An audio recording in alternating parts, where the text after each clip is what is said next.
ارادہ بھی کرے گا تب بھی پیشاب باہر نہیں آئے گا، اور جو ہی وہاں بیٹھتا ہے انسان اور اطمینان ہو گیا کہ اب میں مناسب جگہ پر بیٹھ گیا، صرف ارادہ کرنا اور پیشاب شروع ہو جائے گا. نہ کوئی پریس کرنا ہے، نہ کوئی نلکا کھولنا ہے، نہ کوئی ڈھکن کھولنا ہے، نہ کوئی گانٹھ کھولنی ہے. کسی چیز کو کھولنے کے لیے، کسی چیز کو نکالنے کے لیے جو کچھ بھی کرنا پڑتا ہے، ان میں سے ایک سسٹم بھی وہاں نہیں رکھا، صرف ارادے پر رکھا، جس کو آج کے زمانے میں کہتے ہیں ریموٹ. تو ریموٹ انسانی باڈی میں پہلے سے ہے، صرف انسان نے ارادہ کیا اور پیشاب چالو ہو گیا. اب یہ پیشاب نکل رہا ہے.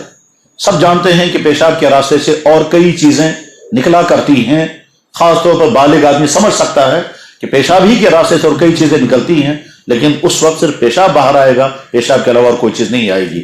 اور اگر وہ باقی چیزوں کا ذریعہ کا دہانہ بھی کھل جائے تو خون آ جائے گا، سیمن آ جائے گا، اور دوسرے جو لکوڈز ہیں وہ نکل آئیں گے، تو انسان کا حال کیا بن جائے گا. تو اس لیے ایک حدیث میں فرمایا گیا، یا اللہ میں آپ کا شکر ادا کرتا ہوں، جو چیز میرے لیے نفع بخش تھی وہ آپ نے روک کے رکھی، اور جو میرے لیے نقصان دہ تھی وہ باہر نکالتی. الحمدللہ الذی امسک لی ما ینفعنی وابعد عنی ما یؤذینی. پیشاب کرنے کے بعد پیشاب کا تقاضا ہے، اور پیشاب آ جائے، بند نہ ہو جائے، یہ خود مستقل ایک نعمت ہے. یہ سمجھ میں تب آ جاتا ہے کہ جب لوگوں کا پیشاب بند ہوتا ہے اور یہاں سے پائپیں لگانی پڑتی ہیں. یہی سری نگر شہر میں ہمارے بھائی ہیں، ایک دفعہ میں نے ان سے فون پر پوچھا، میں نے سنا آپ کوئی بیمار ہو گئے ہیں، کیا بات ہو گئی؟ تو کہنے لگے اپنی گناہ کی سزا بھگت رہا ہوں. میں نے کہا کیا ہوا؟ کہنے لگے زندگی بھر پیشاب کرتا رہا لیکن کبھی شکر نہیں پڑا. اب پیشاب بند ہو گیا ہے، اب چاہتا ہوں پیشاب کروں مگر بند ہے، لہذا پائپ لگائی ہوئی ہے. علاج ہوتا رہا، علاج ہونے کے بعد پھر ٹھیک ہو گیا، پائپ نکال دی گئی، پیشاب آ رہا ہے. پھر میں نے ان سے پوچھا کیا حال ہے؟ کہنے لگا اپنی گناہوں کی سزا بھگت رہا ہوں. میں نے کہا میں نے تو سنا کہ آپ کی پائپیں نکال دی گئی ہیں اور پیشاب کر رہے ہیں. کہنے لگا بالکل صحیح ہے، واقعہ پائپ نکال دی گئی، پیشاب کر رہا ہوں، مگر اب اپنی گناہ کی سزا بھگت رہا ہوں کہ پیشاب ان کنٹرول ہو گیا ہے، ہر وقت پیشاب کا قطرہ نکلتا رہتا ہے. تو پیشاب بند ہو جائے وہ بھی بہت بڑی مصیبت، اور بے قابو ہو جائے وہ بھی بڑی مصیبت. ہم بند کرنے کی بھی برداشت کرنے کے قابل نہیں ہیں، اور بے قابو ہو جائے اس کو بھی برداشت کرنے کے قابل نہیں ہیں. تو اللہ کے نبی علیہ السلام دعا کے دل پر، یا اللہ پیشاب آ جائے یہ بھی نعمت، بند نہیں ہوا یہ بھی نعمت، پیشاب کرنے میں راحت و سکون ہوا یہ بھی نعمت، سارا میرا سسٹم ٹھیک ہے اور مجھے کچھ بھی نہیں کرنا پڑا، صرف ارادے پر یہ سارا ہو رہا ہے، یہ سب آپ کی نعمتیں ہیں. ان تمام نعمتوں میں شکر ادا نہیں کر سکتا. یا اللہ غفرانک، یا اللہ مجھے معاف کر دے. یہ جو وجہ بتائی ہے یہ حضرت مولانا خلیل احمد سہارنپوری رحمہ اللہ تعالیٰ نے اپنی کتاب بذل موجود میں بیان کی ہے. تو ہم بے شمار اللہ کی نعمتوں کو استعمال کرتے ہیں. ہم میں سے ہر شخص کے منہ میں لعاب پیدا ہو رہا ہے، اور اس لعاب پیدا ہونے کا نتیجہ کیا ہے؟ ہم غذا بھی چباتے ہیں، غذا ڈائجسٹ اسی سے ہو رہا ہے، اور غذا اسی کے ذریعے سے منہ میں نیچے اتر آتی ہے، اور اس کی وجہ سے ہمارا منہ اندر سے تر رہتا ہے. اگر یہ تھوک پیدا ہونا، یہ لعاب پیدا ہونے کا سسٹم اگر ختم ہو جائے، آپ جانتے ہیں جنہوں نے پڑھا ہوگا، یہ جو ہمارے میڈیکل پڑھنے والے بھائی ہیں ان کے ہاں علم پڑھا جاتا ہے انیٹمی، جس کو ہمارے ہاں کتابوں میں کہا جاتا تھا علم تشریح الاعضاء. قدیم طب میں اس کو کہتے تھے علم تشریح الاعضاء، اور آج جدید میڈیکل سائنس میں اس کو کہتے ہیں انیٹمی، بدن کے حالات. وہ پڑھ سکتے ہیں، وہ جانتے ہوں گے کہ انسان کے منہ میں 6 جگہ پانی نکلنے کا سسٹم اللہ نے رکھا، 6 گلینڈز، ان سے وہ پانی نکلتا ہے جس کو ہم کہتے ہیں تھوک. جس تھوک کو ہم پھینکتے ہیں یہ اللہ کی بہت بڑی مہربانی ہے، اور یہ سمجھ میں تب آ جائے گا کہ تھوک پیدا ہونا بند ہو جائے. چنانچہ جہاں ہم اس وقت ہیں، یہاں قریب میں ہمارے ایک بھائی تھے، اس کے منہ میں تھوک پیدا ہونے کا سسٹم ختم ہو گیا تھا، اس لیے 10 لیٹر پانی پلانے کے باوجود ان کی پیاس نہیں بجھتی تھی، اور ان کا بیٹا اور ان کی بہو رات دن کھڑے رہتے تھے صرف پانی پلانے پر. پانی جسم کے اندر چلا گیا اور یہاں منہ خشک ہے، پھر پانی بسمت منہ خشک، منہ تر نہیں ہو پا رہا ہے. وہ تڑپتا تھا کسی طرح سے میرے منہ میں لعاب پیدا ہو جاتا، اور اس کے بعد مجھے نیند آتی، کیونکہ جو ہی منہ خشک ہو جاتا ہے منہ میں ایسا لگتا ہے جیسے کانٹے آ گئے، آنکھ کھل جاتی تھی. بس اس کی 24 گھنٹے ڈیوٹی تھی، یہاں سے پانی پینا وہاں سے باتھ روم جانا، یہاں سے پانی پینا وہاں سے باتھ روم جانا، اور اسی طرح سے مہینوں کیا سالوں اسی طرح سے وہ رہے، اس کے بعد دنیا سے چلے گئے. غرض یہ کہ جو اللہ تعالیٰ فرما رہے ہیں کہ اگر تم میری نعمتوں کو شمار کرنے لگو کہ کر نہیں سکتے، یقیناً یہی حقیقت ہے کہ انسان اللہ کی نعمتوں کو شمار نہیں کر سکتا، یقیناً نہیں کر سکتا. ہماری آنکھوں کے اوپر یہ جو کور ہے، اس کور کے اندر اللہ نے ایک ایسا سپرنگ رکھا ہے کہ جو بہت تیزی سے کام کرتا ہے. ہم جتنا چاہیں تیزی کے ساتھ آنکھوں کو کھولتے اور بند کرتے ہیں. کبھی کبھی یہ جس کے اندر سپرنگ ہے یہ فیل ہو جاتا ہے، اور جب فیل ہو جاتا ہے تو اس کے بعد آنکھ نیچے گر جاتی ہے، پھر انسان کتنی کوشش کرے آنکھ کھولنے کی آنکھ نہیں کھلتی ہے، یہاں تک کہ ہاتھ سے پکڑ کے رکھنا پڑتا ہے۔ چنانچہ ایسے افراد جن کا یہ فیل ہو جاتا ہے وہ اگر کھانا کھاتے ہیں تو ایک آنکھ یا تو بیوی پکڑ کر کے رکھے گی تب یہ کھانا کھائے گا، بیوی پکڑ کر رکھے گی تو آنکھ کھلی رہے گی، ورنہ جو ہی چھوڑ دیں گے نیچے گر جاتا ہے۔ اور اگر اکیلا وہ کھانا کھا رہا ہوگا تو ایک آنکھ بند ہوگی، ایک آنکھ کھول کے رکھے گا، پھر وہ کھاتا رہتا ہے، جو ہی چھوڑ دیتا ہے یہ واپس۔ اور اگر کبھی کوئی چیز پڑھنی ہوگی تو اس آنکھ میں سوئی لگانی پڑتی ہے، پھر یہ آنکھ کھلی رہتی ہے اور اس کے بعد پھر چھوڑتی ہے۔ اور ہمارا معاملہ یہ ہے کہ تیزی کے ساتھ آنکھ جب چاہے ہم کھول سکتے ہیں، جب چاہے، بلکہ یہ آنکھ کے اوپر جو کور ہے نا یہ انسان کے ارادے سے بھی پہلے کام کرتا ہے۔ انسان کی باڈی میں ایک سسٹم ایسا بھی ہے جو انسان کے ارادے سے پہلے کام کرتا ہے، ارادہ انسان بعد میں کرتا ہے، ایکشن ہو چکا ہوتا ہے۔ یہ بھی میڈیکل والے سمجھ سکتے ہیں۔ غرض دیکھیے اللہ نے ہم کو بے شمار نعمتیں ہر انسان کو عطا کی ہیں، جن نعمتوں کی طرف انسان کا دھیان نہیں جاتا ہے مگر وہ نعمتیں ہیں۔ یہ اس طرح کی نعمتیں دنیا کے ہر انسان کو اللہ نے دی ہیں۔ اور دیکھ لیجیے ہم کھانا کھاتے ہیں، اس کھانا کھانے میں ہم کو ٹیسٹ مزہ آتا ہے۔ یہ مزہ آنے کے لیے ضروری ہے نمبر ایک کھانوں میں مزے ذائقے الگ الگ رکھے ہوں، تو اللہ نے یہی کیا کہ میرا بندہ ایک ہی قسم کا کھانا کھاتے کھاتے تنگ آ جائے گا۔ جب یہودیوں کو من و سلوہ ملا تھا تو چند دن میں تنگ آ گئے تھے، انہوں نے کہا تھا یا اللہ یہ من و سلوہ ہمیں نہیں چاہیے، ہمیں تو وہی چاہیے کہ دال بھی ہونی چاہیے اور بگارا بھی اس میں ہونا چاہیے، پیاز ہونی چاہیے، روٹیاں ہونی، یعنی مختلف غذائیں۔ انسان فطری طور پر ایک چیز کو کھاتے کھاتے تنگ آ جائے گا، تو اللہ نے اس تنگی سے بچانے کے لیے کیا کیا؟ تمام غذاؤں میں سسٹم الگ، ذائقے الگ الگ رکھے، ذائقے الگ الگ رکھے، لیکن اس کے ساتھ مزید احسان فرمایا کہ ہماری زبان میں ذائقوں میں فرق کرنے کا بھی سسٹم رکھا ہے، چاہے زبان فوراً محسوس کر لیتی ہے۔ کشمیری تو اندازہ کر سکتے ہیں، اگر آپ نے اندھیرے میں اگر آپ کو سیب کھانے لگیں گے اور آپ سے پوچھا جائے گا کون سا سیب تھا، تو آپ ذائقے کے بنیاد پر بتا سکیں گے کہ یہ امریکن تھا کہ دلچسپ تھا، کوئی ذائقہ۔ تو زبان پر اللہ نے ذائقہ رکھا ہے، اور ایک کتاب میں لکھا ہوا کہ 10,000 ذائقے زبان ریکارڈ کر لیتی ہے۔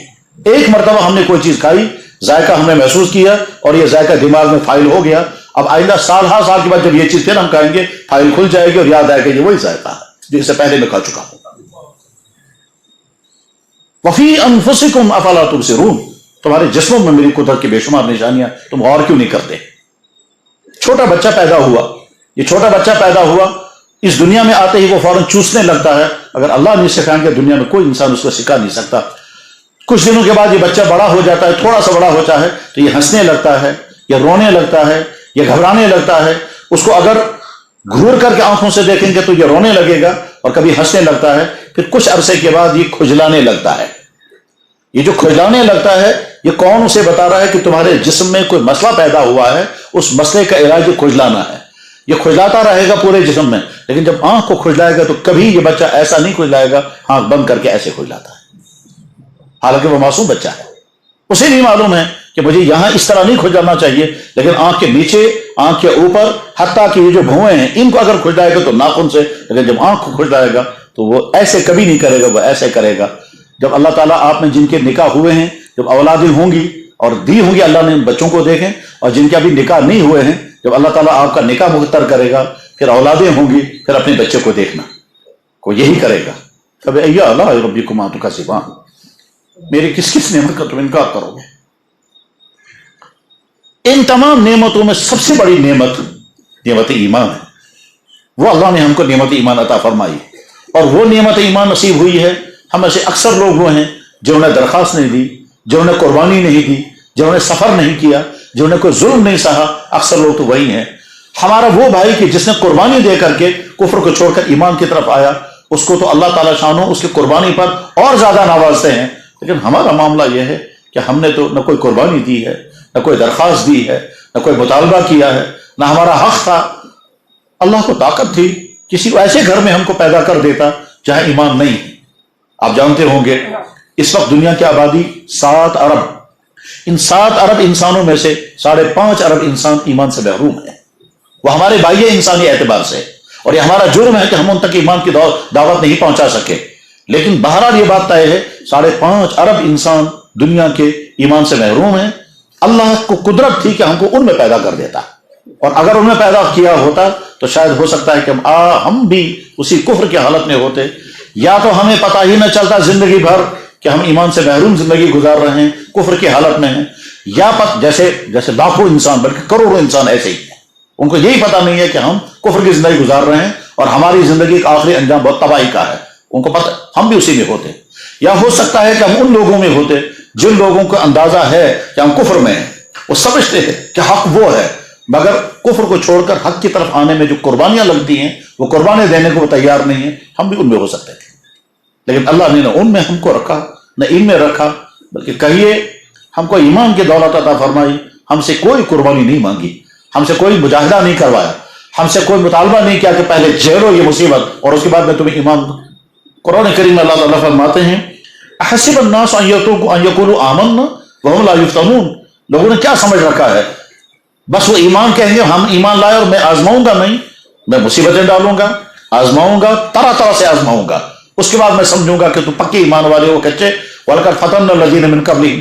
لیکن ہم کہہ سکتے ہیں یا اللہ یہ جو آپ نے اپنا ارشاد بیان فرمایا کم سے کم ہم کو تو ایسا نہیں ہوا، ہم کو تو کوئی مجاہدہ برداشت نہیں، ہم پر کوئی ایمان والی ماں کی گود میں ہم نے، ایمان والی ماں کے پیٹ میں ہم نے 9 مہینے گزارے، ایمان والی ماں کا دودھ ہم نے پیا، ایمان والے گھر میں ہم کو جنم نصیب ہوا، یہ سب اللہ کا احسان ہے۔ لیکن وہ بھائی کہ جس کو اللہ نے کفر سے نکال کر ایمان کی طرف آنے کا راستہ دیا وہ تو اور زیادہ خوش قسمت ہے، لیکن ہمارا معاملہ یہ ہے کہ اللہ نے ہم سے کوئی قربانی نہیں مانگی اور ایمان کی دولت عطا کی۔ ایمان کی دولت ملنے کے بعد پھر اگلا احسان ہم پر یہ کیا کہ دین کا تعلق عطا فرمایا، دین کا تعلق عطا فرمایا، اسی لیے ہم یہاں مجلس میں ہیں۔ اگر دین کا تعلق نصیب نہ ہوا ہوتا تو ہم کسی اور جگہ ہوتے۔ ہمارے کتنے ایسے بھائی ہیں کہ جو ایمان والے ہیں اور ایمان والے ماحول میں پیدا ہوئے، لیکن ان کی حالت یہ ہے یا تو ایمان ختم ہو چکا ہے یا تو ان کا ایمان ختم ہو چکا ہے، وہ سمجھ رہے ہیں کہ ہم ابھی ایمان والے ہیں۔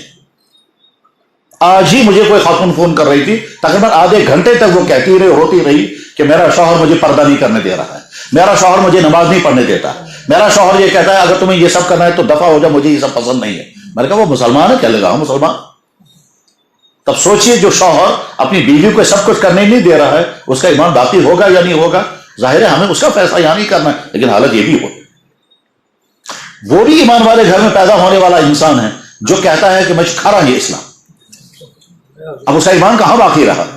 اللہ کا احسان ہے اس طبقے میں ہم کو پیدا نہیں کیا، ہم اس طبقے میں نہیں ہیں جو طبقے دین سے متنفر ہیں یا دین سے دور ہیں یا دین کی فکر ان کے اندر نہیں ہے۔ اللہ نے اس طبقے میں ہم کو شامل کیا جو دین کے مجلسوں میں شریک ہوتے ہیں، دین سنتے ہیں، دین بولتے ہیں، دین سوچتے ہیں، دین کے لیے قدم اٹھاتے ہیں، دین کے لیے وقت نکالتے ہیں۔ یہ جو شہر کے جگہ جگہ سے اٹھ کر کے اور کہاں کہاں سے چل کر کے آئے ہیں، ظاہر ہے یہاں کوئی دعوت نہیں، یہاں کوئی کھیل تماشا نہیں ہے۔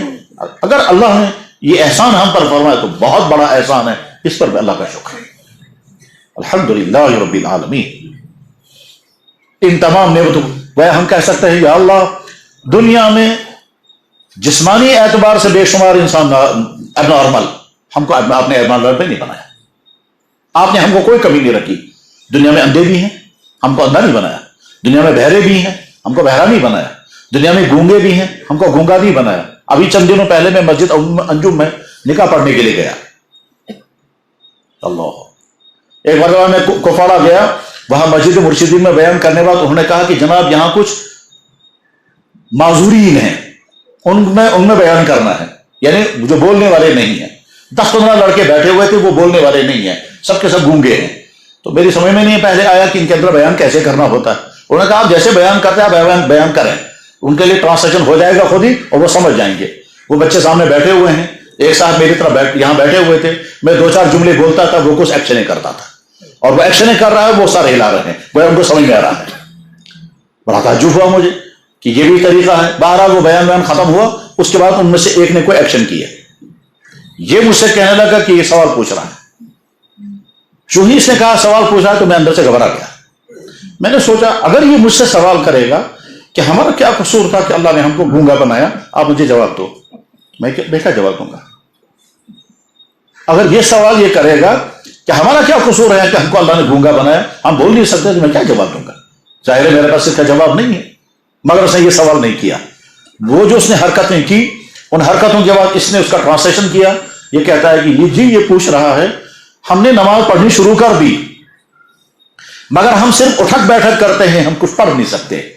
اب ہمیں یہ بتاؤ کہ اللہ ہماری یہ نماز قبول کرے گا؟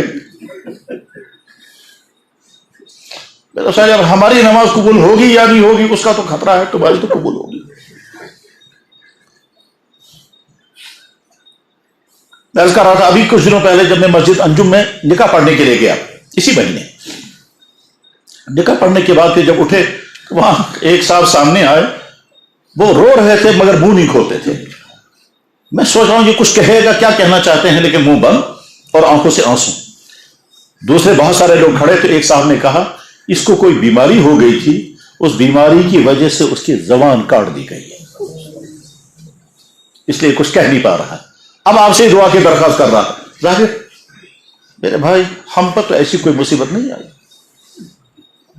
یا اللہ آپ کی بارگاہ میں شکر، ایمان جسم بھی عطا کیا، ایمان بھی عطا کیا، ایمان والوں کے ساتھ تعلق عطا کیا، اپنے مقبول بندوں کے مجلسوں میں بیٹھنے کا موقع اللہ نے عطا فرمایا، دین کے بعد بولنے اور سننے کی توفیق عطا فرمائی، دین کے مجلسوں میں شرکت کی توفیق عطا فرمائی، اور دل اس کو محسوس کرتا ہے کہ ہم نے کچھ پایا، یہ بھی مہربانی ہے۔ ورنہ ایسا بھی ہوتا ہے کہ دین کی مجلس میں آ کر تقدر ہو جائے گا، انقباض ہو جائے گا، الجھن ہو جائے گی، اور الجھن ہونے کے بعد آدمی اٹھ کے نکل جاتا ہے۔ یہ خود ایک بہت بڑی مصیبت ہوتی ہے، گویا دل میں اتنی گندگی آ چکی ہوتی ہے، اتنی ظلمت آئی ہوتی ہے کہ دین کے مجلس میں آدمی گھبرا جاتا ہے، طبیعت لگتی نہیں اور آدمی اکڑ کر نکل جاتا ہے۔ آپ کو اندازہ اس سے ہوگا کہ بعض لوگ دین کی بات سننا ہی پسند نہیں کرتے۔ تب نے بڑا دیکھا ایسا بنتے ہو تو لوگوں یہ تیو دین بنو، یعنی دین کی بات سننے کے لیے بھی لوگ تیار نہیں ہوتے ہیں، اس قدر دوری ہو چکی ہے اندر اور ساتھ میں کہتا ہے ایسے ہی مسلمان، ایسے ہی سیکنڈ کام، ایسے مسلمان تو ہی اچھا مسلمان، مگر ساتھ میں دین سننا نہیں چاہتے، دین دیکھنا بھی نہیں چاہتے۔ یہ کہیں گے صاحب فلاں لوگوں سے مجھے الرجی ہے، یہ دین بولنے والوں سے مجھے الرجی ہے۔ یہ کیا ہوتا ہے؟ یا دراصل آدمی کی حالت کون سی ہو جاتی ہے، اس کو ایک بڑے مصنف نے جو انگریز تھا اور اس نے اسلام قبول کیا تھا، اسلام قبول کرنے کے بعد اس نے کیا کہا؟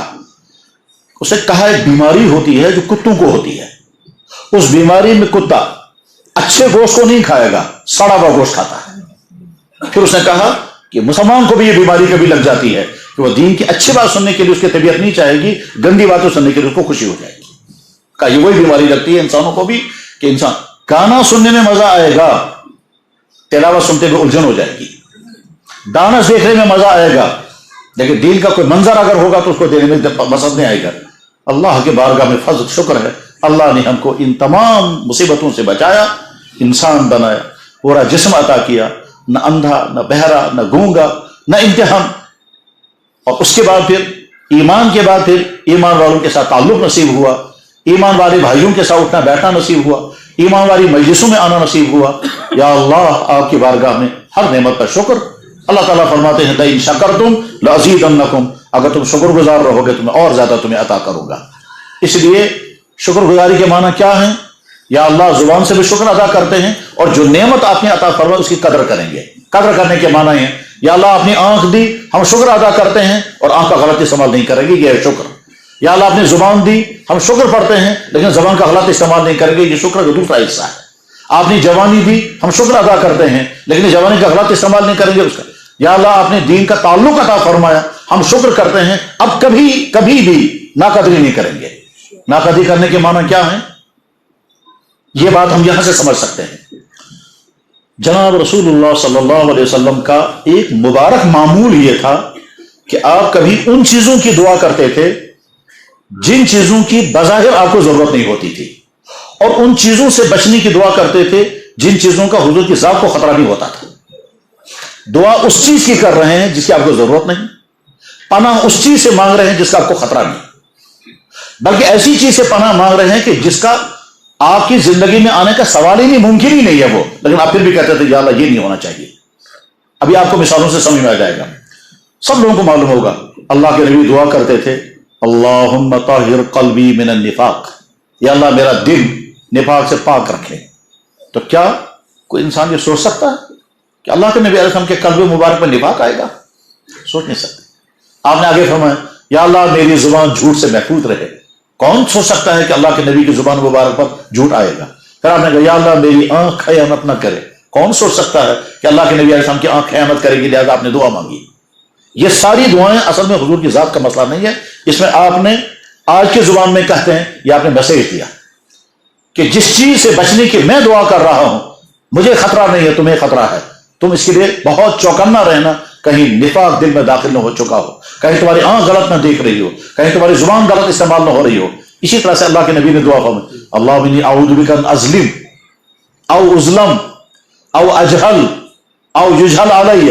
یا اللہ میں پناہ مانگتا ہوں کہیں میں ظلم نہ کروں، میں پناہ مانگتا ہوں میں جہالت نہ کروں. یہاں تک تو آسان، اس سے آگے اور عجیب آپ نے دعا کی، یا اللہ میں پناہ مانگتا ہوں کہیں گمراہ نہ ہو جاؤں. اللہ انی اعوذ بک ان اضل او اضل او ازل او ازل. یا اللہ میں پناہ مانگتا ہوں کہیں گمراہ نہ ہو جاؤں. میں پناہ ترجمہ کرتے ہوئے بھی ڈر لگتا ہے، لیکن سمجھانے کے لیے عرض کر رہا ہوں. اور حضور اپنی ذات کے لیے دعا نہیں مانگ رہے کیونکہ وہاں تو اس کا امکان ہی کوئی نہیں ہے. یا اللہ میں پناہ مانگتا ہوں کہیں پھسل نہ جاؤں. ان تمام دعاؤں میں ایک اہم حکمت یہ بتائی جاتی ہے کہ دراصل اللہ کے نبی علیہ السلام امت کو میسج دیتے ہیں، پیغام دیتے ہیں کہ ان چیزوں میں چوکنا نہ رہنا. بس اس بات کو سمجھ کر آپ دیکھیے اللہ تعالیٰ اللہ کے نبی دعا فرماتے تھے، اللہم لا تنزع منی صالح ما اعطیتنی. یا اللہ جو خیر کی چیز آپ نے مجھے عطا فرمائی مجھ سے سلب نہ فرمائے. تو کیا کوئی انسان سوچ سکتا ہے کہ اللہ نے اپنے نبی کو جو چیزیں نعمتیں جو مقام عالی عطا فرمایا تھا اللہ تعالیٰ واپس چھین. اللہ کے نبی رحمت للعالمین، خاتم النبیین، سید الاولین والآخرین، صاحب المعراج، صاحب قرآن، صاحب مقام محمود، جتنے امتیازات اللہ نے اپنے نبی کو عطا فرمائے ہیں، کیا ایسا ہو سکتا تھا کہ اللہ تعالیٰ شان اپنے نبی سے ایک مقام واپس لیں؟ آپ قدر نہیں کر سکے، آپ اس کے نعوذ باللہ من ذالک، یہ تو ہو ہی نہیں سکتا. بس حضور نے یہ دعا کی، ایسا میں ہم کو میسج دیا اللہ جب تمہیں کوئی نعمت عطا کرے گا اس کی قدر کرنا، اور اگر تم ناقدری کرو گے تو اللہ تعالیٰ چھین لیں گے. اس لیے میرے بھائیوں اللہ نے ہم کو ایمان بھی عطا فرمایا اور دین والوں کے ساتھ تعلق عطا فرمایا. اس تعلق کی قدر کرنی ہے، ان مجالس کی قدر کرنی ہے، یہاں آ کر کے شریک ہونے کی قدر کرنی ہے. آپ میں سے ہم میں سے آج شادیوں میں نہ جانے کیا کیا کر رہے ہوں گے اور بہت خوش ہوں گے، گھنٹوں نہیں راتوں اس پہ جاگتے رہیں گے. کہیں ڈانس ہو رہا ہوگا، کہیں گانے گائے جا رہے ہوں گے، کہیں کیا کیا ہو رہا ہوگا. وہ بھی فنکشن، ان میں بھی لوگ خوش ہیں، وہ بھی گیدرنگیں ہیں، اور ایک یہ بھی ہے. تو بہت زیادہ قدر کرنی چاہیے، بلکہ بار بار مانگنا چاہیے، یا اللہ اگر آپ نے توفیق عطا فرمائی یا آپ کا احسان. اب میری طرف سے ناقدری نہیں ہونی چاہیے. جس کے بعد آپ فرمائیں میں نے تمہیں فلاں جگہ شریک ہونے کا موقع عطا کیا تھا، تم نے قدر نہیں کی، جاؤ چلے جاؤ، اب میں کسی اور کو توفیق عطا ہوں گا. اللہ بے نیاز سے، تو اس کی قدر کرنی ہے. میرے بھائی بس یہ تو تمہید کی گفتگو تھی. اب میں عرض کرتا ہوں وہ جو آیتیں عرض کی گئی پڑھی گئی ہیں ان آیتوں کی روشنی میں ایک بات سمجھنے کی کوشش کرنی ہے.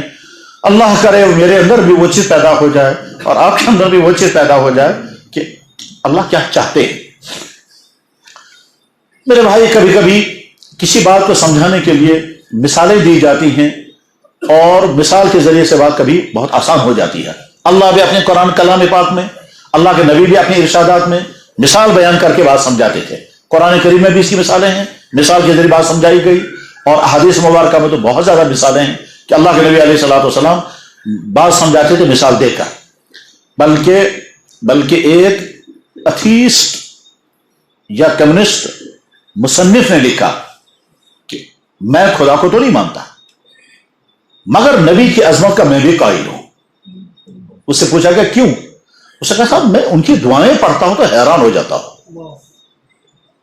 کہتا میں خدا کو تو نہیں مانتا مگر نبی کی عظمت کا میں بھی قائل ہوں. اس سے پوچھا گیا کیوں؟ کہنے لگا ان کی دعائیں پڑھتا ہوں تو میں حیران ہوتا ہوں. اس سے پوچھا گیا کوئی مثال بتائیے. تو اس نے کہا دیکھیے میں مثال بتاتا ہوں. اب وہ مثال بتا رہا ہے، ہمارا تو ذہن بھی نہیں جائے گا اس طرح.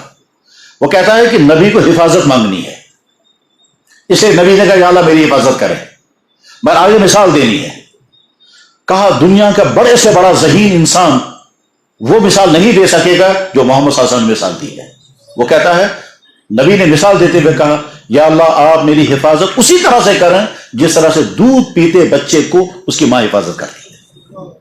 اللہ مواقعات کے ساتھ میں اس نے کہا کہ صرف 2 لفظوں میں یہ سارا مضمون نبی نے بیان فرمایا، کیونکہ وہ شاعر بھی تھا. وہ تو شاعر بھی تھا، اسے جانتا تھا لمبے مضمون کو چھوٹے لفظوں میں کس طرح ادا کیا جاتا ہے. تو اس نے کہا اللہ مواقعتاً کواقعۃ الولید، 2 لفظوں میں سارا جملہ. یا اللہ حفاظت جیسے دودھ پیتے بچے کی حفاظت ہوتی ہے، اور دودھ پیتے بچے کی حفاظت کیسی ہوتی ہے اس دنیا میں کسی مخلوق کا بچہ اپنی ماں سے اتنی خدمت نہیں لیتا ہے جتنا انسان کا بچہ اپنی ماں سے خدمت لیتا ہے. چڑیا اپنی ماں سے اتنی خدمت نہیں لے گی، گائے کا بچہ نہیں لے گا، کوئی بھی مخلوق کا بچہ اپنی ماں باپ سے اتنی خدمت نہیں جتنا انسان کا بچہ لیتا ہے. اور ماں باپ سے میں زیادہ ماں کی خدمت دیتا ہے. رات کو 10 مرتبہ ماں جاگے گی، کبھی تھپڑ نہیں مارے گی بچے کو، کبھی برا زیادہ ہی جب پریشانی آئے گی تو اپنے اوپر بددعائیں مانگے، بچے کے لیے نہیں کرے گی. تو اللہ کے نبی نے اسی کی مثال دی. یا اللہ جیسے ماں اپنے دودھ پیتے بچے کی حفاظت کرتی ہے، اس سے زیادہ حفاظت کوئی بھی نہیں کر سکتا ہے. تو اللہ کے نبی علیہ الصلوۃ والسلام ہم دعا کرتے تھے یا اللہ ایسا نہ ہو کہ تو میں عرض کر رہا تھا کہ مثال کے ذریعے سے بات سمجھائی جاتی ہے. حضور نے مثال دی جیسے ماں اپنے بچے کی حفاظت کرتی ہے، مثال کے ذریعے سے دعا مانگی. تو اس طرح سے میں ایک مثال عرض کرتا ہوں اور اس کے بعد اس مضمون کو عرض کرنے کی کوشش کروں گا. آج کے زمانے میں تمام لوگ اچھی طرح سے جانتے ہیں سی سی کیمرے لگے ہوئے ہیں، اور جہاں یہ سی سی کیمرہ لگا ہوا ہے وہاں آدمی بہت محتاط رہتا ہے، کیونکہ وہ جانتا ہے میری ساری چیزیں ریکارڈ ہو رہی ہیں، میرے ایکشن، میری آوازیں سب ریکارڈ ہو رہی ہیں. کیمرہ لگا ہوا ہے. آپ نے دیکھا ہوگا کہیں سڑکوں پر لگا ہوا ہے، آپ کیمرے کی زد میں ہیں. کہیں لکھا ہوتا ہے تیسری آنکھ آپ کو دیکھ رہی ہے. دفتروں میں لوگ جاتے ہیں جہاں کیمرہ لگا ہوا ہے، وہاں جانتا ہے کہ کیمرہ لگا ہوا ہے اور مجھے یہاں کوئی غلط چیز نہیں کرنی ہے، سارا ریکارڈ ہو رہا ہے. بے شمار دفتروں میں سارا کنٹرول ہو رہا ہے کیمرے کی وجہ سے. لیبر سارا ٹھیک کام کرتا ہے کیونکہ ان کو معلوم ہے کہ صاحب مین آفس میں کیمرے سے ہم کو چیک کر رہے ہیں. تو گویا مین کیمرے نے ہر آدمی کی پرائیویٹ زندگی کو اس کے ہاتھ میں دے دیا ہے. جب آدمی کو یہ معلوم ہو جاتا ہے کہ کیمرہ میرے پیچھے لگا ہوا ہے تو اس وقت نہ کوئی حرکت کرے گا اور نہ کوئی سستی کرے گا. بڑے بڑے دفتروں میں، بڑے اداروں میں، بڑے مراکز میں جہاں سینٹر ہوگا وہاں سے ہر ایک کو چیک کیا جا رہا ہے کون کیا کر رہا ہے. یہ جو سی سی کیمرے کا سسٹم ہے، اس سی سی کیمرے کے سسٹم سے اب ہم آگے سمجھ سکتے ہیں. اللہ تعالیٰ شان اپنے قرآن پہ پاک میں فرماتے ہیں علم یعلم بأن اللہ یرا، کیا تم یہ نہیں جانتے کہ میں ہر وقت تمہیں دیکھ رہا ہوں تم کیا کر رہے. اللہ تعالیٰ فرماتے ہیں تم انسانوں سے چھپ سکو گے، مجھ سے نہیں چھپ سکتے. یستخفون من الناس ولا یستخفون من اللہ. اللہ یہ فرماتے ہیں کہ جہاں بھی تم دو بات کرو گے تیسرا میں ساتھ ہوں، جہاں تم تین کوئی بات کرو گے چوتھا میں ساتھ ہوں. اللہ جل شانہ فرماتے ہیں کہ ہر چیز سے تم چھپ سکتے ہو پر اللہ سے کوئی چیز چھپ نہیں سکتی. وہ علیم بذات الصدور، تمہارے دل کے اندر جو کچھ ہے میں اس کو بھی جانتا ہوں. تم جو حرکتیں کرو گے میں اس کو بھی جانتا ہوں. میرے لیے دیکھنے کے لیے مجھے نہ روشنی کی ضرورت ہے نہ کسی اور چیز کی ضرورت ہے. ان تمام رکاوٹوں کا تعلق تمہارے ساتھ ہے، میرے ساتھ نہیں ہے. تم دیکھو گے تب جب تمہاری آنکھ میں لائٹ ہوگی، تم دیکھو گے جب باہر بھی لائٹ ہوگی، تم دیکھو گے جب دیکھنے کی چیز نظروں میں ہوگی. میرے لیے کوئی پابندی نہیں ہے، مجھے نہ آنکھ کی ضرورت ہے نہ روشنی کی ضرورت ہے نہ تمہارے چھپنے اور کھلے آنے کی ضرورت ہے. وَلِلَّهِ غَيْبُ السَّمَاوَاتِ وَالْأَرْضِ، آسمان کی تمام چھپی ہوئی چیزیں میرے سامنے کھلی ہوئی ہیں اور زمین کی ساری کھلی ہوئی چیزیں میرے سامنے کھلی ہوئی ہیں. جناب رسول اللہ صلی اللہ علیہ وسلم کا مبارک ارشاد مشہور حدیث ہے جو حدیث تمام بڑی بڑی کتابوں میں ہے، اس کو کہتے ہیں حدیث جبرائیل. یہ حدیث جبرائیل بخاری شریف میں بھی ہے، مسلم شریف میں ہے، مشکات شریف میں، ہر کتاب میں. حضرت عمر بن خطاب رضی اللہ عنہ حدیث کو بیان کرتے ہیں اور کہتے ہیں کہ ہم ایک دن حضور کی مجلس میں بیٹھے ہوئے تھے، اچانک ایک شخص داخل ہوا، اس کو ہم پہچانتے ہی نہیں تھے مگر سفید کپڑے اور سیاہ بال تھے. اس کے معنی سمجھنا چاہیے کہ فرشتہ اچھی سے اچھی شکل میں آیا. یہ جو اچھی سے اچھی شکل ہے یہاں سے ہم سمجھ سکتے ہیں ایک مومن کی اچھی سے اچھی شکل کون سی ہوگی. شدید بیاض الثیاب شدید سواد الشعر، سخت کالے بال سخت سفید کپڑے، یعنی بہت کالے بال اور بہت سفید کپڑے. یہ ہے مسلمان کی نشانی. لوگ کہتے ہیں اسلام میں کوئی ڈریس کوڈ نہیں ہے. لوگ کہتے ہیں اسلام میں کوئی ڈریس کوڈ نہیں ہے، یا تو لا علمی ہے یا جہالت ہے اور یا پھر عمل نہ کرنے کا بہانہ ہے. بہرحال جو اندر داخل ہوئے ہیں تو انہوں نے وہ آ کر کے حضور کی خدمت میں بیٹھے، اپنے گھٹنے حضور کی دانوں کے ساتھ ملائے، اپنے ہاتھ اپنے رانوں پر رکھے اور پھر کہا اخبرنی یا محمد اخبرنی عن الایمان. اللہ کے نبی صاحب نے جواب دیا. اس نے کہا صدقت، آپ نے سچ کہا. تو حضرت عمر بن خطاب کہتے ہیں کہ ہمارا بڑا تعجب ہوا، یہ آدمی سوال بھی کر رہا ہے اور ساتھ میں کتاب نے سچ کہا. یہ کون انسان ہے جو حضور کو کہے گا آپ نے سچ کہا؟ یہ تو ٹیچر کا کام ہوتا ہے جب وہ اسٹوڈنٹ سے پوچھتا ہے طالب علم سے اس کا جواب دو، اور جواب دیتا ہے تو استاد کہتا ہے ہاں تم نے صحیح جواب دیا. اس کے معنی یہ ہے کہ اسے برتر ہوتا ہے. تو یہ کون شخص ہے جو حضور کو کہتا ہے آپ نے صحیح جواب دیا لیکن خاموش رہے؟ اس کے بعد اس نے دوسرا سوال کیا، بتائیے اسلام کیا ہوتا ہے؟ تو اللہ کے نبی علیہ السلام نے اس کا جواب دیا. اس نے پھر کہا آپ نے سچ کہا. اس نے تیسرا سوال کیا، یا رسول اللہ مجھے بتائیے احسان کیا ہوتا ہے؟ تو اللہ کے نبی علیہ السلام نے جو جواب دیا وہی میں نے حدیث کے شروع میں پڑھا تھا. اس نے سوال کیا، یا رسول اللہ احسان کسے کہتے ہیں؟ تو آپ نے ارشاد فرمایا ان تعبد اللہ کانک تراہ فإن لم تکن تراہ فإنہ یراک. تم اللہ کی عبادت اس طرح سے کرو کہ گویا تم اللہ کو دیکھ رہے ہو، اور اگر یہ مقام نہ پا سکے تو تم اس طرح عبادت کرو کہ تم سمجھو اللہ مجھے دیکھ رہا ہے، اللہ کا سی سی کیمرہ مجھے دیکھ رہا ہے. بس اس کے بعد پھر اس نے 2 سوال اور کیے، 5 سوال ہوئے. ایمان، اسلام، احسان، قیامت کب آئے گی اور قیامت کی علامتیں کیا ہیں. یہ 5 سوال اس نے کیے تھے، اور 5 سوالوں کا جواب پانے کے بعد پھر وہ جب واپس نکل گئے ہیں، جب واپس نکل گئے تو اللہ کے نبی علیہ السلام نے صحابہ کرام سے پوچھا تمہیں معلوم ہے یہ کون تھا؟ حضرت صحابہ کرام کا مزاج یہ تھا کہ ایسے موقع پر صحابہ کہتے تھے اللہ اس کے رسول زیادہ جانتے کون تھا. تو آپ نے فرمایا حضرت جبرائیل، یہ تو جبرائیل تھے. اتاکم یعلمکم دینکم، تم کو تمہارا دین سکھانے کے لیے نکلے. تو ایک حدیث میں ہے کہ صحابہ نکلے باہر دیکھنے کے لیے، ایک مرتبہ اور دیکھیں گے لیکن باہر کوئی چیز نظر نہیں آئی. اسی لیے عمر بن خطاب رضی اللہ تعالیٰ عنہ نے جب اس واقعے کو بیان کیا تو شروع میں انہوں نے کہا کہ ایک ایسا آدمی آیا جس کو ہم پہچانتے نہیں تھے، اور نہ یہ لگتا تھا یہ سفر کر کے آیا ہے. یہاں کا ہوتا تو ہم پہچانتے، اس کا مطلب یہاں کا نہیں ہے.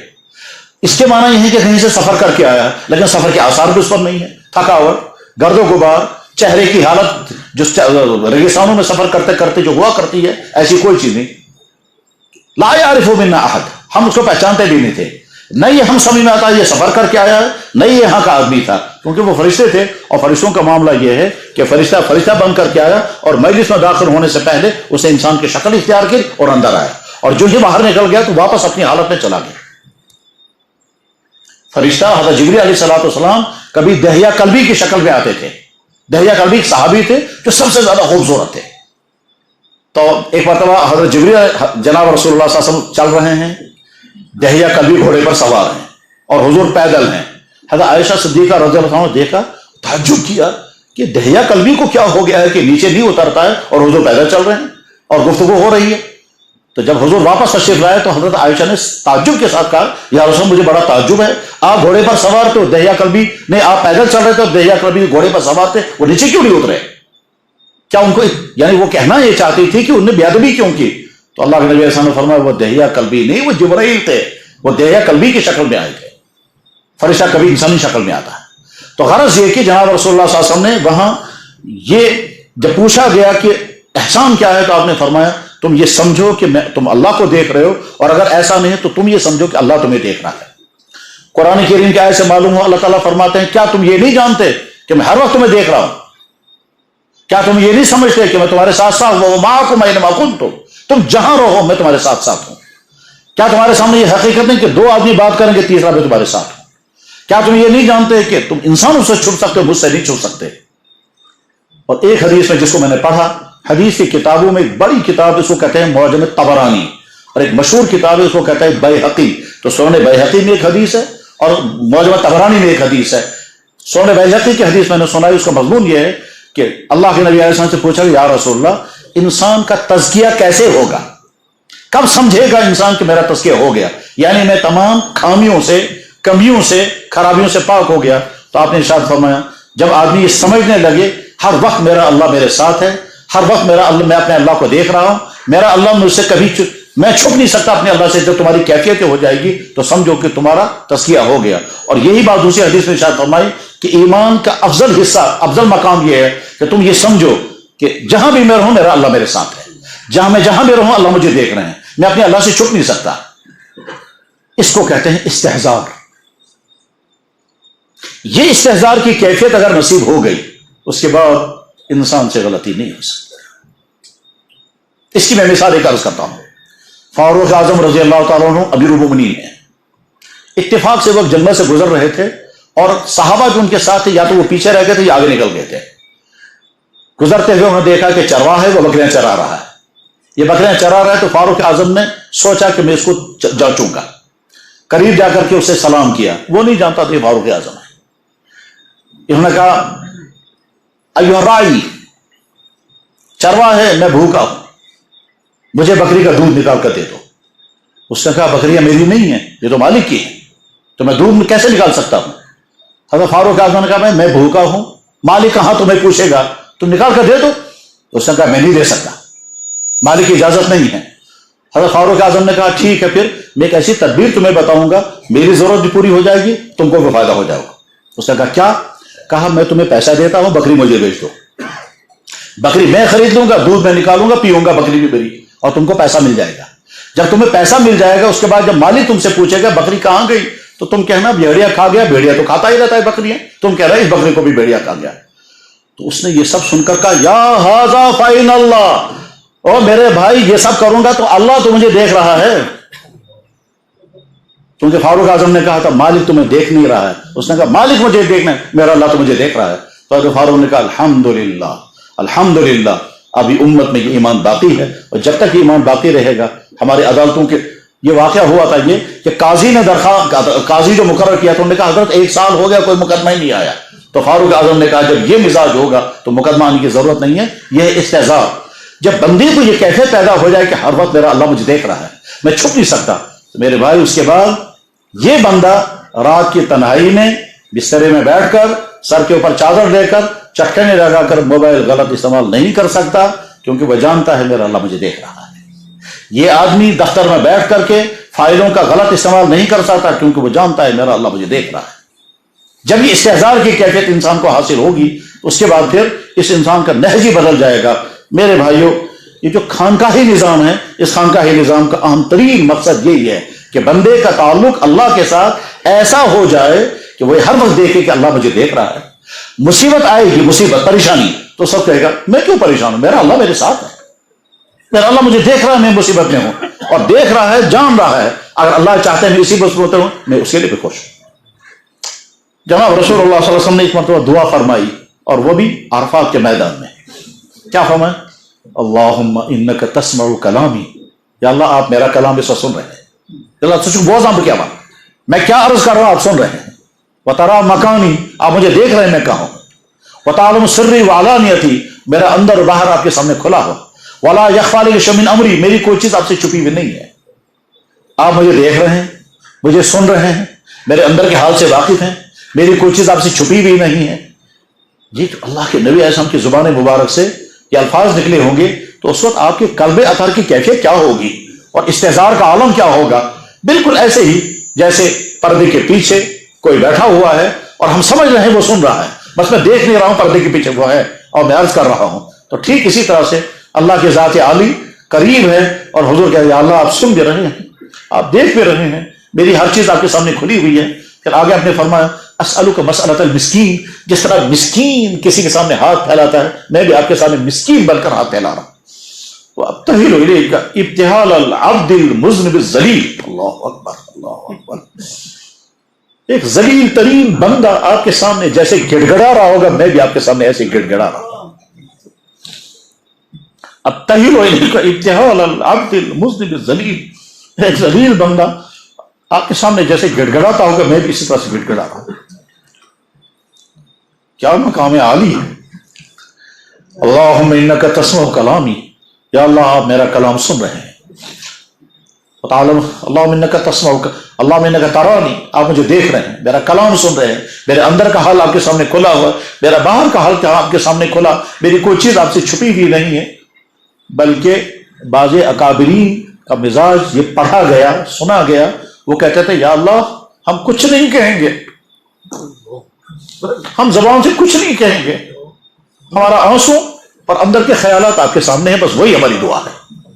گھنٹوں خاموش، گھنٹوں خاموش، اور کہیں میرا دل کا حال آپ کے سامنے ہے، میری آنکھوں سے نکلنے والے آنسو آپ کے سامنے، میری اشکبار آنکھیں آپ کو عرض کر رہی ہیں میں کیا چاہتا ہوں، اور میرے دل کے اندر ابھرنے والے خیالات آپ رخص کرتے ہیں کیا چاہتے ہیں، اور پھر کچھ نہیں چاہیے، صرف آپ کی رضا چاہیے، ایک نظر ڈال دے آپ خوش ہیں اور کچھ نہیں چاہیے۔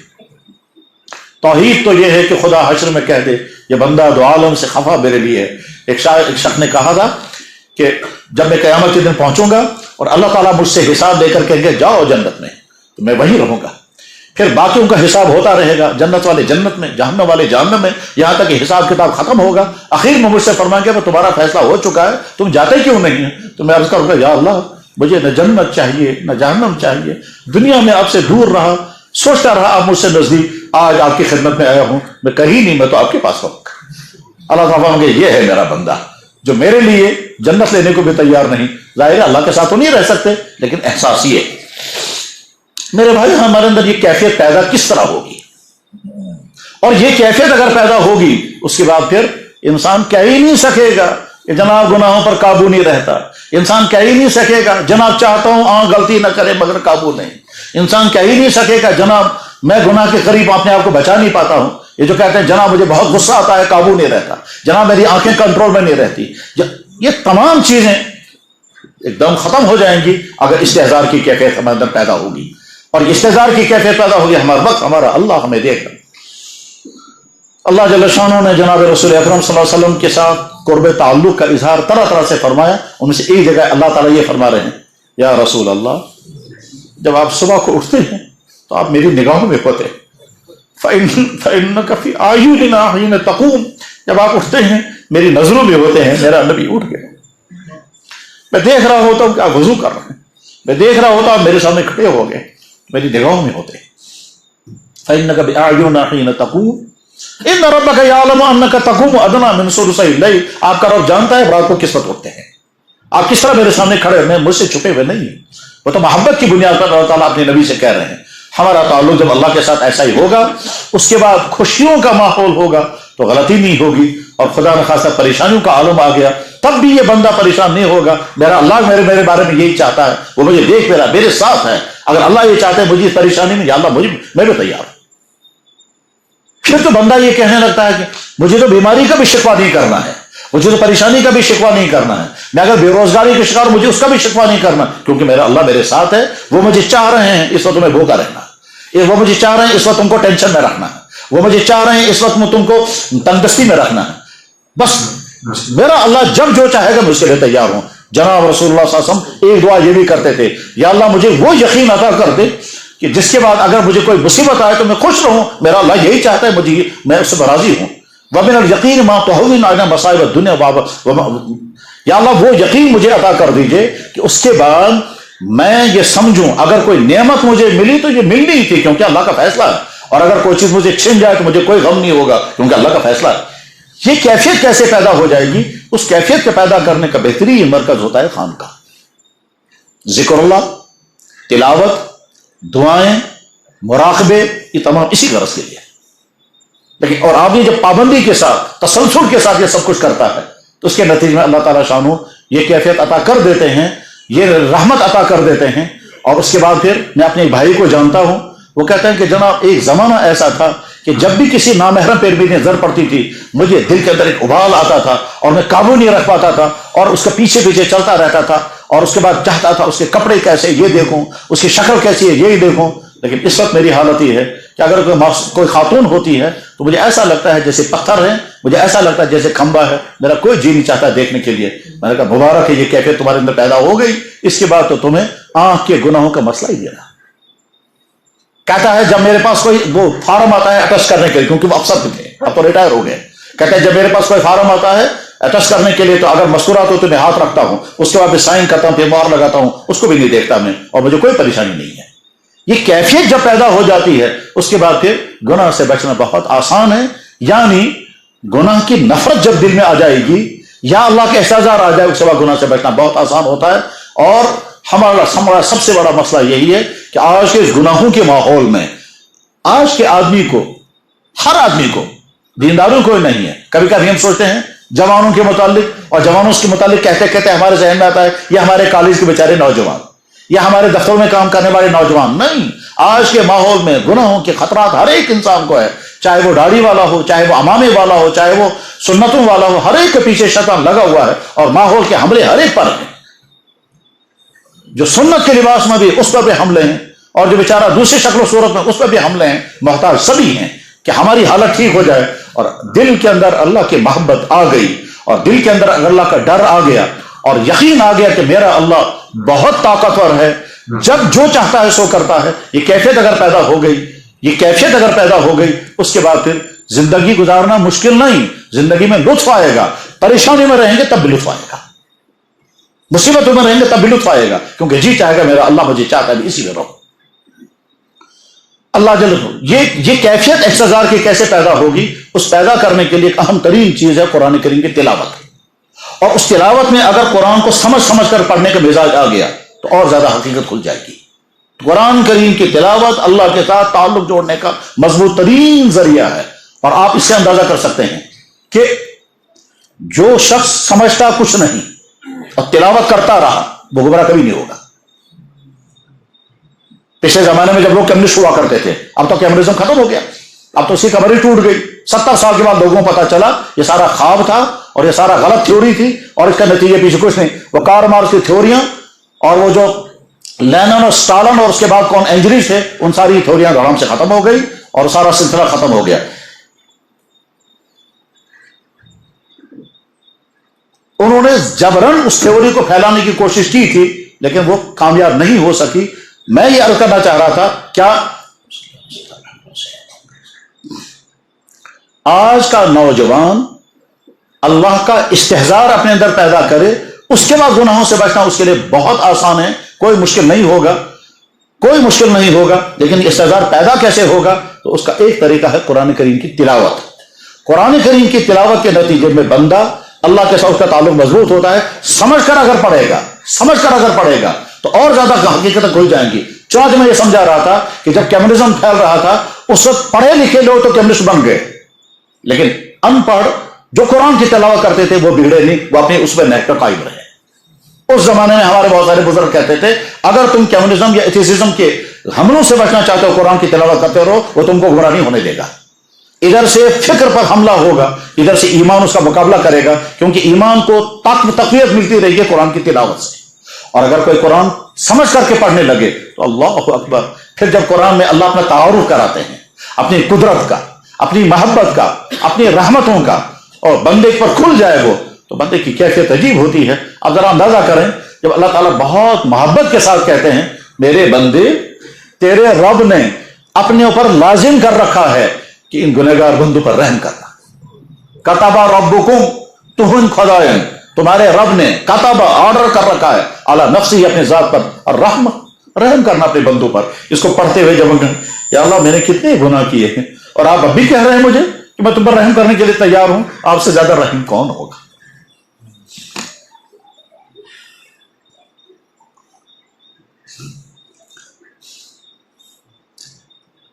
اللہ جب چاہیں جو چاہیں جس طرح چاہیں کر سکتے ہیں. اب یہ بات سمجھنی ہے قرآن میں اللہ جل شانہ طرح طرح سے اس بات کو سمجھاتے ہیں. میں جب چاہوں گا جو چاہوں گا جس طرح چاہوں گا اس طرح کروں گا. تم اس حقیقت کو سمجھنا چاہتے ہو تو اب اس میں طرح طرح کی مثالیں دیں گے، لیکن مثالوں تک پہنچنا ہے. ایک مثال لے لیجیے. فرعون سے یہ کہا گیا کہ بچہ پیدا ہونے والا ہے جو تمہارے زوال کا ذریعہ بنے گا، اور وہ بچہ پیدا ہوگا بنی اسرائیل کے خاندانوں میں. تو فرعون نے اسے آرڈر نکالا، آج کے بعد بنی اسرائیل کے جس گھر میں بھی کوئی بچہ پیدا ہوگا فوراً قتل کر دو. چنانچہ فرعون کے کارندے ہر گھر کی نگرانی کر رہے ہیں. جس گھر میں کوئی خاتون پریگننٹ ہیں اس گھر میں نگرانی شروع ہو گئی. پریگننٹ عورت ہے، کیا بچہ پیدا ہوگا؟ اگر لڑکا پیدا ہو گیا تو فوراً مار دیا، اور بچی پیدا ہوگی تو زندہ چھوڑ دی. یذبحون ابناءهم ویستحیون نساءهم، یقتلون ابناءهم ویستحیون نساءهم. چلو بچہ مار مہم شروع ہو گئی. کیوں صاحب؟ موسیٰ دنیا میں آنے والا ہے، اس کو مارنا ہے وقت سے پہلے. مفسرین نے لکھا ہے کہ 40,000 بچے مار دیے اسی فکر میں کہ موسیٰ زندہ نہیں ہونا چاہیے. اسی بیچ میں موسیٰ علیہ السلام آ گئے دنیا میں. موسیٰ علیہ السلام کی والدہ پریشان ہو گئی، کیا فرعون کے کارندے آئیں گے اور مجھ سے میرا بچہ چھین لیں گے، اور یا تو میرے سامنے بچے کو مار دیں گے یا لے جا کر گردن کاٹ دیں گے. اور اس میں بعض ظالمانہ مزاج کے آدمی بچے سے ماں سے بچہ چھین لیتے تھے اور اس کے سامنے گردن مروڑ دیتے تھے. کیا بیتی ہوگی ان ماؤں پر اس وقت. اور بعض رحم دل ہوتے تھے وہ دور لے جا کر مار دیتے تھے کیونکہ فرعون کا آرڈر تھا. موسیٰ علیہ السلام پیدا ہو گئے، موسیٰ علیہ السلام کی والدہ پریشان ہو گئی. اب کیا ہوگا؟ تو اللہ تعالیٰ فرماتے ہیں میں نے موسیٰ کی والدہ پر وحی کی کہ بچے کو دریا میں ڈال دو. موسیٰ علیہ السلام کی ماں نے بچے کو صندوق میں بھرا اور صندوق میں بھر کر دریا میں ڈال دیا. وَأَوْحَيْنَا إِلَىٰ أُمِّ مُوسَىٰ، ہم نے وحی کی موسیٰ علیہ السلام کی والدہ پر تم یہ کہو فَإِذَا خِفْتِ فَأَلْقِهِ فِي الْيَمِّ، جب تجھے ڈر لگنے لگے کہ فرعون کے لوگ آ جائیں گے اور مار دیں گے، پھل کے دریا میں پھینک دینا۔ بچے کو دریا میں ڈال دیا، اب وہ جا رہا ہے صندوق۔ اللہ تعالیٰ فرماتے ہیں وہ صندوق میں نے دریا کے چلاتے چلاتے جہاں فرعون کا محل تھا، دریا نے صندوق کو کنارے پر پھینک دیا۔ آپ جانتے ہوں گے کہ دریا جب چیزوں کو لے کے چلتا ہے تو آگے چل کر سائڈ پر کرتا رہتا ہے۔ پانی کی خوبی یہ ہے کہ پانی اپنے آپ کو بھی دھوتا ہے، اسی وجہ سے یہاں سے پانی گندا ہوگا اور یہ جہلم جب اوڑی پہنچتا ہے تو وہاں صاف ہو چکا ہوتا ہے، وہ صفائی اپنی کرتا رہتا ہے خود ہی، اور چیزوں کو سائڈ پر پھینکتا ہے۔ یہ دریا کی خاصیت ہے۔ تو دریا نے موسیٰ علیہ السلام جس صندوق میں تھے اس صندوق کو کنارے پر پھینک دیا، محل کے فرعون کے محل کے پاس۔ فرعون نے جب دیکھا تو کارندے کو بھیجا، اس کا وہ صندوق اٹھا کر کے لاؤ۔ اب جب صندوق اٹھا کر کے لایا تو اس میں موسیٰ علیہ السلام زندہ بچہ۔ ان کی کامن سینس تھی کہ کسی ماں نے اپنے بچے کو دریا میں ڈال دیا ہے بچانے کے لیے، لہذا فرعون نے کہا فوراً قتل کر دو اس کو۔ لیکن اللہ تعالیٰ فرماتے ہیں کہ میں نے فرعون کی بیوی کے دل میں اس بچے کی محبت ڈال دی، اور اس نے کہا خبردار اس کو ہاتھ مت لگانا، ہو سکتا ہے یہ قرۃ عین لی ولک، یہ تیرے لیے اور میرے لیے آنکھوں کی ٹھنڈک بن جائے گا۔ شوہر نے کہا تیرے اور میرے آنکھوں کی ٹھنڈک کہاں، ہو سکتا ہے یہی موسیٰ ہوگا جس کو مارنے کے لیے ہم بچے مار مشہم۔ اس نے کہا یہ کہاں ہوگا موسیٰ۔ بہرحال اس نے گلے سے لگایا بچے کو، اور فرعون کہتا ہے مار دو، وہ کہتا ہے ہرگز نہیں۔ ماں مقابلے میں آ گئی، اور سب لوگ جانتے ہیں کہ بیوی سے لڑنا آسان نہیں ہوتا، یہاں بڑے بڑے بادشاہ بھی بیٹھ جاتے ہیں۔ ٹھیک، جناب والا بچہ محفوظ ہو گیا۔ اب ڈھونڈا جا رہا ہے کسی ایسی خاتون کو جو خاتون بچے کو دودھ پلائے، کیونکہ وہاں ہزاروں عورتیں تھیں جن کے بچے مارے جا چکے تھے، ان کی چھاتی میں دودھ تھا۔ ایک ایک عورت کو لایا جا رہا ہے، بچے کو پکڑایا جا رہا ہے، لیکن بچہ کسی کی چھاتی نہیں پکڑتا، دودھ نہیں پیتا ہے۔ موسیٰ علیہ السلام کی والدہ نے اپنی بیٹی سے کہا تم دیکھو بچہ کہاں چلا گیا۔ بیٹی نے آ کر کے جواب میں کہا کہ وہ بچہ فرعون کے محل میں چلا گیا۔ تو موسیٰ علیہ السلام کی والدہ پریشان ہو گئی، خدایا جہاں سے قتل کا آرڈر نکل رہا ہے میرا بچہ وہیں پہنچ گیا، کہیں اور ہوتا تو بچنے کے چانسز تھے، یہاں تو بچنے کو کوئی چانس نہیں، وہ آرڈر تو وہیں سے نکل رہا ہے، تو کہاں زندہ ہوگا وہ۔ دوسرے دن یا تیسرے دن اپنی بیٹی سے کہا بیٹی جا کے دیکھو بچے کا کیا ہوا۔ تو بیٹی نے کہا اماں جان بادشاہ کے محل میں مجھے کون جانے دے گا۔ انہوں نے کہا کوشش کرو۔ جب وہ محل کے پاس چلی گئی تو وہاں دیکھا اس نے عورتیں لائی جا رہی ہیں تاکہ کسی بچے کا دودھ، کوئی کسی عورت کی چھاتی یہ بچہ پی لے، مگر کسی نے، تو یہ بچی بھی اندر چلی گئی۔ اس نے دیکھا، اور دیکھنے کے بعد پھر ان سے کہتی ہے ایک خاتون ایسی ہے، امید ہے کہ اس کی چھاتی یہ پکڑ لے گا، اس کے پیشان سے شاید دودھ پی لے گا۔ وہ تھے پریشان، انہوں نے کہا جلدی بتاؤ کہاں ہے یہ عورت۔ چنانچہ اس کے گائیڈنس میں لوگ آئے اور موسیٰ علیہ السلام کی والدہ کو لے کر کے گئے۔ اب یہ بہت نازک مرحلہ تھا۔ موسیٰ علیہ السلام کی والدہ پہنچی، سیدھی بات ہے جب ماں کئی دنوں کے بعد اپنے بچے کو دیکھے گی اور ساتھ میں یہ سمجھے کہ میں نے موت کے مرحلوں سے گزر کر کے بچہ میرا زندہ ہے، یہ دریا میں ڈالا گیا تھا وہاں بھی سے زندہ نکل آیا، فرعون کے محل میں رہا ہے، اس کو مارا نہیں ہوا بھی زندہ ہے، تو بے قرار ہو کر وہ فوراً بچے کو جپٹ پڑتی اور کہتا ہے میں نے گھبرا میرے بچے۔ اگر یہ کرتی وہ تو فرعون کو فوراً سمجھ میں آ جاتا ہے اسی کا بچہ ہے۔ اللہ تعالیٰ فرماتے ہیں وَرَبَطْنَا عَلَىٰ قَلْبِهَا، موسیٰ علیہ السلام کی والدہ کو ہم نے پکڑ کر کے رکھا، خبردار بے قراری مت کرنا، خبردار بے قراری مت کرنا ورنہ وہ ان کو شک ہو جائے گا۔ اب یہ عورت اندر آئی ہے، بڑی بے نیازی کے ساتھ ٹیڑھی نظریں بچے کو دیکھی، اندر سے خوش میرا بچہ ہے، زبان سے کہتی جیسا ہے ہی نہیں کوئی، کیا حکم ہے؟ اس نے کہا یہ بچہ ہے، یہ کسی کا دودھ نہیں پیتا، تم اٹھاؤ، ہو سکتا ہے تمہارا دودھ پیے گا۔ اندر محبتوں کا طوفان ہے اور ظاہر میں اعراض کے ساتھ، اگنورنس کے ساتھ بچے کو اٹھایا، لگایا اپنی چھاتی کے ساتھ، اس نے کھٹا کھٹ پینا شروع کر دیا۔ فرعون خوش ہو گیا، اس کی بیوی آسیہ خوش ہو گئی۔ اب فرعون سے آرڈر نکالا اس بچے کی حفاظت تمہاری ڈیوٹی ہے، اس بچے کے تمام خرچے ہم سے ہی لینا، اور روزانہ نگرانی ہوتی رہے کہ ہمارے پولیس والے تمہاری نگرانی کریں گے، بچے کو تکلیف نہیں۔ ٹھیک، اب موسیٰ علیہ السلام کی والدہ اپنے بچے کو لے کر آ رہی ہے، اللہ تعالیٰ فرماتے میں یہ کر رہا ہوں۔ جب قرآن انسان پڑھتا ہے تو اللہ کی معرفت حاصل ہوگی، تو معرفت خداوندی حاصل ہونے اور استحضار ہونے کا حاصل ہونے کا ایک ذریعہ قرآن کریم تلاوت، اور اگر فہم کے ساتھ اور زیادہ اچھا۔ یہ جو ذکر اللہ کرایا جاتا ہے، طرح طرح کے ذکر، اس کا مقصد بھی یہی ہوتا ہے کہ بندے کا دل گناہوں سے صاف ہو جائے، ضربیں لگا لگا کر پاک ہو جائے۔ اس کے بعد پھر اللہ کا نور، اللہ کی محبت جب دل میں آئے گی تو پھر آدمی ہر وقت سوچے گا۔ مراقبے اسی لیے برس کر آتے ہیں کہ مراقبے کا مطلب تم بیٹھو سوچو اللہ نے کیا کیا نعمتیں عطا کی، جب بیٹھ کر سوچیں گے اللہ مجھے انسان بنایا، آنکھ بھی دی، کان بھی دیے، بہرا نہیں بنایا، جوانی دی، حسین بنایا، والدین بھی ہیں, گھر بھی ہیں, میں پڑھ بھی رہا ہوں, کتنا انٹیلیجنٹ ہوں میں, یہ ساری چیزیں مجھے عطا کی. دیکھو فلانا کیسا ہے, مجھے ویسا نہیں بنایا, اور فلاں ایسا ہے, مجھے ویسا بھی نہیں بنایا. پھر مجھے ایمان, یہ سوچتے رہیں, اس کے بعد فون کیا, یا اللہ آپ کتنے بڑے ہیں, آپ کی کس کس احسان کا میں انکار کروں. یا اللہ کو اتنی طاقت ہے, فرعون کو تباہ کیا, نمرود کو تباہ کیا, ابو جہل کو تباہ کیا, فلانے کو یہ حال کر دیا. میں نے اپنی آنکھ غلط استعمال کی ہے, اللہ کو طاقت تھی میری آنکھ چھین لیتا, مگر چھینی نہیں. میں نے گانے سنے ہیں, اللہ کو طاقت تھی میرے کانوں میں کچھ ہو جاتا. میں نے اپنے دل میں برے خیالات رکھے اور فلاں عورتوں کے متعلق سوچتا رہا, مزہ اٹھاتا رہا, ایسا ہوتا ہارٹ اٹیک کر دیتا, مگر ایسا کچھ نہیں کیا. یا اللہ آپ نے کتنا رحم مجھ پر فرمایا, میں آپ سے معافی مانگتا ہوں. یہ جو کیفیت طاری ہوتی ہے تو اللہ کا تعلق مضبوط سے مضبوط تر ہوتا ہے.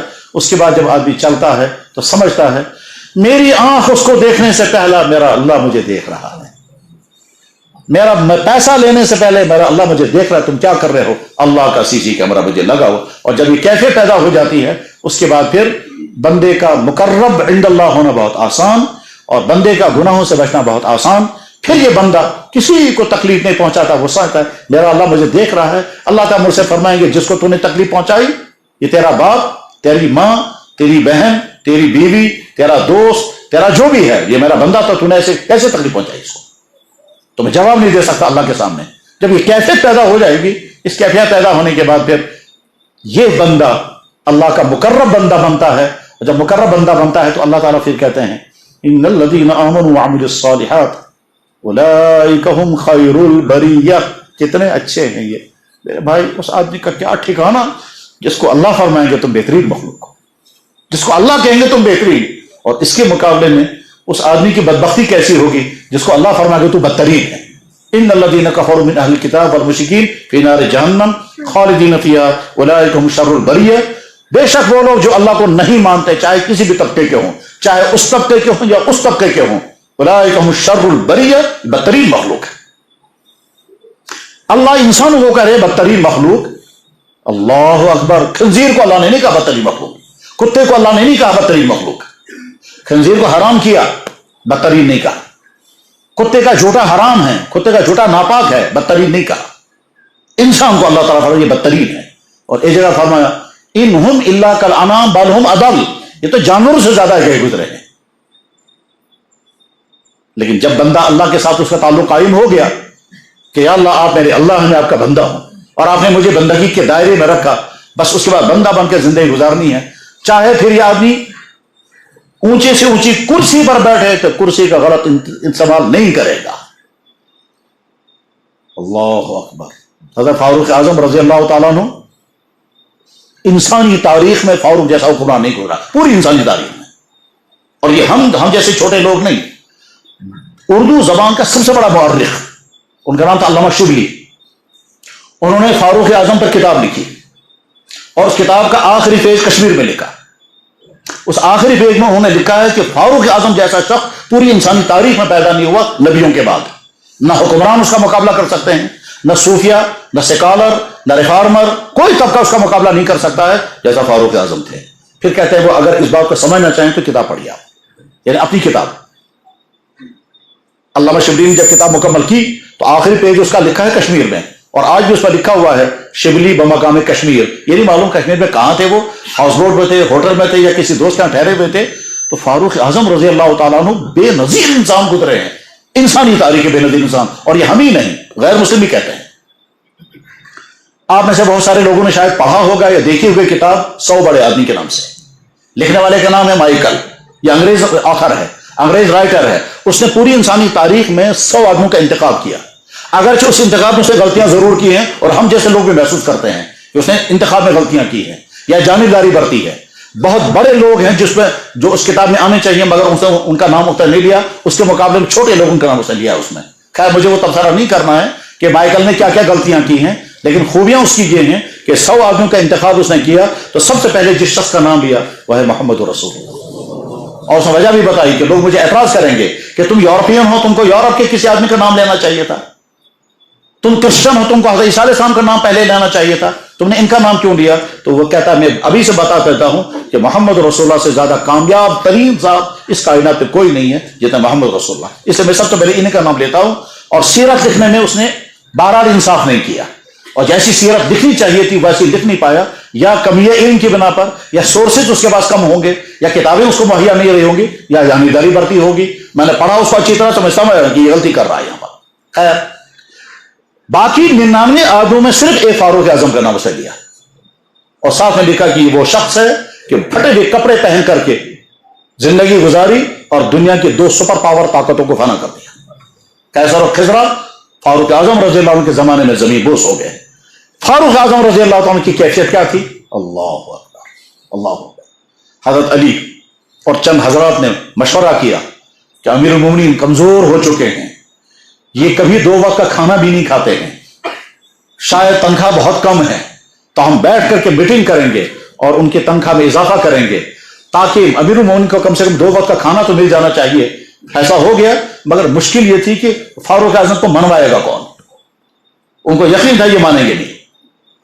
انہوں نے کہا بھائی ایک ہی شکل ہے، وہ یہ کہ ہم حضرت حفصہ سے جا کر کے کہیں گے. حضرت حفصہ فاروق اعظم کی بیٹی ہیں اور جناب رسول اللہ صلی اللہ علیہ وسلم کی بیوی ہیں، تو حفصہ کی بات تو ماننی پڑے گی کیونکہ وہ ام المومنین ہیں، اگرچہ ان کی بیٹی ہیں مگر ہیں حضور کی بیوی، تو بیوی ہونے کے ناطے وہ خود ان کا احترام کرتے ہیں اور ام المومنین کہہ کر کے سلام کرتے ہیں، لہذا ان کی بات ضرور مانیں گے. تو حضرت علی اور چند دوسرے حضرات حضرت حفصہ کی خدمت میں پہنچے، کہا ام المومنین السلام علیکم، ہم حاضر ہوئے ہیں اس لیے کہ امیر المومنین کے کھانے پینے کا انتظام ٹھیک نہیں ہے اور ان کو بھوکا رہنا پڑتا ہے، لہذا اور فاقہ کشی کا زمانہ ہے، اس لیے ہم ان کی تنخواہ میں تھوڑا اضافہ کرتے ہیں، سرکاری خزانے سے اتنا زیادہ ہو جانا ملنا چاہیے، مگر منوانا مشکل ہے، آپ کی بات مان لیں گے، آپ ان سے کہیں. حضرت حفصہ نے کہا بہت اچھا. چنانچہ حضرت فاروق اعظم کی خدمت میں بیٹی حاضر ہوئی، اور جب بیٹی حضرت فاروق اعظم فوراً کھڑے ہو گئے کیونکہ بیٹی آئی ہے مگر ام المومنین ہے. اب حضرت حفصہ نے کہا ابا جان آپ کی جسمانی حالت کتنی کمزور ہے، رنگ پیلا ہو چکا ہے، آپ چل بھی نہیں پا رہے ہیں کیونکہ ہمیں معلوم ہے کہ آپ کو پیٹ بھر کر کے کھانا نہیں مل رہا ہے. کب کی بات ہے یہ؟ جب آدھی دنیا پر فاروق اعظم کی حکومت چل رہی تھی. افغانستان، ایران، عراق، سنٹرل ایشیا کی تمام ریاستیں، پورے عرب ممالک، ساؤتھ افریقہ نہیں، نارتھ افریقہ کے اکثر ملک جس میں ایجپٹ بھی ہے، اور آگے مراکش تک. میپ آپ دیکھیں گے، جغرافیہ اگر پڑھا ہوگا تو میپ آپ دیکھیں گے، وہاں سمجھ سکیں گے کہاں سے لے کر کہاں تک فاروق اعظم کی حکومت تھی. اور اگر سادہ لفظوں میں سمجھنا چاہیں تو یوں سمجھیے کہ آج کا نیپال، بنگلہ دیش، ہندوستان، پاکستان اور برما، ان 5 ملکوں کا جتنا ایریا بنے گا اتنا بڑا فاروق اعظم کا ایک صوبہ تھا، اور اس جیسے 8 صوبے فاروق اعظم کی کنٹرول میں تھے اور اکیلا حکمران. اس وقت فاروق اعظم کے گھر کی حالت یہ ہے کہ 2 وقت کا کھانا میں. بہرحال حضرت حفصہ رضی اللہ عنہ عرض کیا کہ حضرت فیصلہ ہوا ہے کہ آپ کی تنخواہ میں تھوڑا اضافہ کیا جائے اور بیت المال سے آپ کو ملے گا. تو فاروق اعظم نے کہا حفصہ کیا مدینے کے ہر گھر میں 2 وقت کا کھانا مل رہا ہے؟ انہوں نے کہا نہیں. کہا جب تک مدینے کے ہر گھر میں 2 وقت کا کھانا نہیں آئے گا فاروق تمہارا یہ کھانا، تمہاری یہ تجویز کو تسلیم نہیں کر سکتا، عمر تمہاری یہ تجویز نہیں مان سکتا، انسانی تاریخ میں مل نہیں سکتا. پھر کیا؟ انہوں نے کہا نہیں کوشش کریں گے ہر کا گھر میں مولے گا. تو انہوں نے کہا عمر اپنے اللہ کو کیا جواب دے گا جب اللہ مجھ سے پوچھیں گے عمر تم نے 2 وقت کا پیٹ بھر کر کے کھانا کھایا تھا، ہر گھر میں 2 وقت کا کھانا ہے، تو تم نے کیسے کھایا تھا؟ میں اپنے اللہ کو کیا جواب دوں گا؟ بس جب اللہ کے استحضار بندوں کے اندر آتا ہے اس کے بعد پھر انسان کی زندگی کہیں غلطی نہیں کر سکتی. جناب کرسی پر بیٹھ کر بھی یہ غلطی نہیں کرے گا، خزانے ہاتھ میں ہوں گے تو غلطی نہیں کرے گا، جوانی ہوگی خواتین کے مجمع میں رہ کر بھی یہ غلطی نہیں کرے گا، کیونکہ وہ جانتا ہے میرا اللہ مجھے دیکھ رہا ہے اور میرا اللہ مجھے دیکھ رہا ہے. خوشیاں آئیں گی تو اترائے گا نہیں اور پریشانی آئیں گے تو گھبرائے گا نہیں، ہر وقت سوچے گا میرا اللہ میرے ساتھ ہے، میرا اللہ مجھے دیکھ رہا ہے، مجھے اپنے اللہ پر بھروسہ، مجھے اپنے اللہ کا تعلق، میں اللہ سے چھپ نہیں سکتا. اللہ وَهُوَ مَعَكُمْ أَيْنَمَا كُنْتُمْ، تم جہاں رہو گے میں تمہارے ساتھ ہوں. پھر جب اللہ محبت کے ساتھ کہے کہ میرے بندے تو کیوں مایوس ہے، میں تیرے ساتھ ہوں، میرے بندہ تو کیوں افسوس میں ہے، تو کیوں غم میں ہے، میں تیرے ساتھ ہوں، میرے بندہ میں چاہتا ہوں تو اسی غم میں تھوڑی دیر رہے. اس کو بھی میں تھوڑا سا واضح کرتا ہوں. کبھی کبھی بندے دعا کرتے ہیں تو یوتح کال کو دعا کرنا خدا جن بوزن، ایسا نہیں. کبھی اللہ جل شانہ بلکہ اکثر اللہ تعالیٰ شانہ دعا جلدی قبول نہیں کرتے ہیں. مقصد ہوتا ہے بندہ مجھ سے اٹیچ رہے، اور اگر میں نے پہلے ہی دن ہی قبول کر لی یہ بھول جائے گا.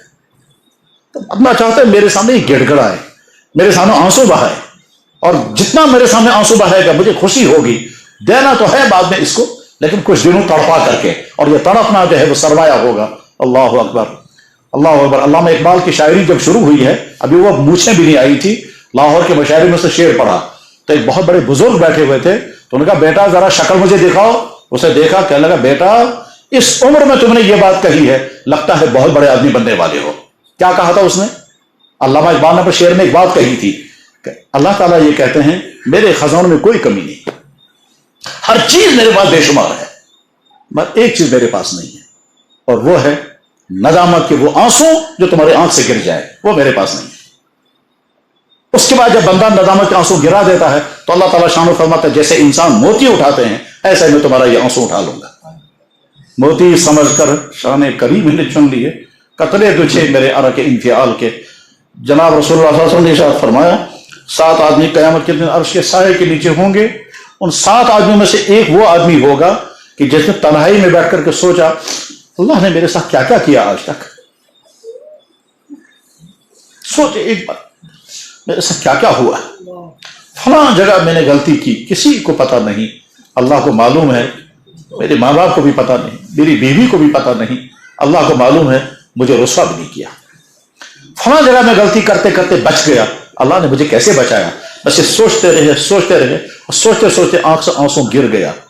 تو بس اللہ تعالیٰ فرمایا تم بھی قیامت کے دن عرش کے سائے کے نیچے ہوں گے. قال رسول اللہ صلی اللہ علیہ وسلم 7 فی ظل العرش یوم لا ظل الا ظل عرشہ. 7 آدمی قیامت کے دن عرش کے سائے کے نیچے ہوں گے جس دن کوئی سایہ نہیں ہوگا سوائے عرش کے سائے کے. ان میں سے ہے رجل ذکر اللہ خالیا ففاضت عیناہ, وہ انسان جیسے تنہائی میں اللہ کو سوچا, اللہ کی رحمت, اللہ کی قدرت, اللہ کی عنایت, اللہ کی مہربانیاں سوچتا رہا جو مجھے ملی ہے, سوچتا رہا پھر آنکھ کا آنسو گر گئے. تو یہ آدمی بھی قیامت کے دن عرش کے سائے کے لیے زندگی میں کو ضرور کوشش کرنی چاہیے. کبھی تنہائی میں بیٹھ کر کمرے کو اندھیرا کر دیں, اندھیرا کر کے بھی 2 رکعت نماز پڑھ کر بھی سوچیں یا اللہ یہ بھی تو ہو سکتا تھا, آپ نے ایسا نہیں کیا, یہ بھی تو ہو سکتا تھا, آپ نے ایسا بھی نہیں کیا, یہ بھی تو میرے ساتھ ہو سکتا تھا, فلاں کے ساتھ ہوا مگر ایسا بھی نہیں ہوا, فلاں کو یہ ہوا میرے ساتھ نہیں ہوا. یا اللہ یہ سب آپ کی مہربانیاں ہیں, اور یہ کہہ کر کے میں آپ کا شکر ادا کرتا ہوں. اور کہتے کہتے اگر آنکھ سے آنسو گر گئے تو آپ کو میڈل مل گیا. کون سا میڈل؟ قیامت کے دن عرش کے سائے کے نیچے ہوں. اللہ ان باتوں کہنے والے کے لیے بھی اور آپ سننے والے بھائیوں کے لیے بھی ہدایت پر جمنے کا, ایمان کے پختہ ہونے کا, تعلق مع اللہ مضبوط ہونے کا, اور اللہ کی معیت کا استحضار پیدا ہونے کا ذریعہ بنائے. وآخر دعوانا ان الحمدللہ رب العالمین برحمتک یا ارحم الراحمین. میں درخواست کروں گا کہ اس طرح کی اصلاحی مجلسوں میں بہت شوق کے ساتھ شریک ہونا چاہیے اور محسوس کرنا چاہیے کچھ نہ کچھ فائدہ ضرور, اور محسوس ہوگا. جب آپ آئیں گے تو آپ کی کیفیت کچھ اور ہوگی, جب آپ واپس نکلیں گے تو آپ کی کیفیت کچھ اور ہوگی. حالانکہ اعمال کچھ بھی نہیں کیا ابھی, اب تو صرف باتیں ہوئی ہیں, اور وہ بھی ہم جیسے ناقص انسانوں سے. لیکن اگر اہل اللہ ہوں اور ان کے دل سے نکلی ہوئی باتیں ہوں, اس کے اثرات کچھ اور ہوں گے. اور اس کے بعد پھر جب آپ بیٹھ کر ذکر کریں گے, تلاوت کریں گے, دعائیں کریں گے, تو کہیں سے کہیں پہنچ سکتے ہیں, کہیں سے کہیں پہنچ سکتے ہیں. اس لیے ان مجالس کی قدر کریں, طلب کے ساتھ, شوق کے ساتھ, استحضار کی کیفیت کے ساتھ, اور دماغ کو تمام تفرقہ سے نکال کر اپنی زمین کو نرم بنا کر کہ اللہ یہ رحمتیں برسیں گی, کس کو کیا ملے گا, مجھے بھی اپنی محبت, اپنا تعلق, اپنا استحضار نصیب کر دیجیے. زندگی تو گزارنی ہے, زندگی کے ہر میدان میں پہنچنا ہے, کالج بھی, دفتر بھی, کوچنگ سینٹر بھی, بازار بھی, مال میں بھی, گھر میں بھی, فنکشنوں میں بھی جانا ہے. یا اللہ آپ کی محبت ساتھ ہوگی, اور آپ کا ڈر ساتھ ہوگا, اور آپ کا ساتھ ہوگا, آپ کی معیت ساتھ ہوگی, تو میں کہیں نہ بگڑوں گا نہ پھسلوں گا, ہر جگہ آپ کی نگرانی میں رہوں گا. اور اگر ہم اللہ کی نگرانی میں رہنے میں کامیاب ہو گئے تو پھر نعمتیں ہی نعمتیں ہیں. وآخر دعوانا ان الحمدللہ رب العالمین برحمتک یا ارحم الراحمین.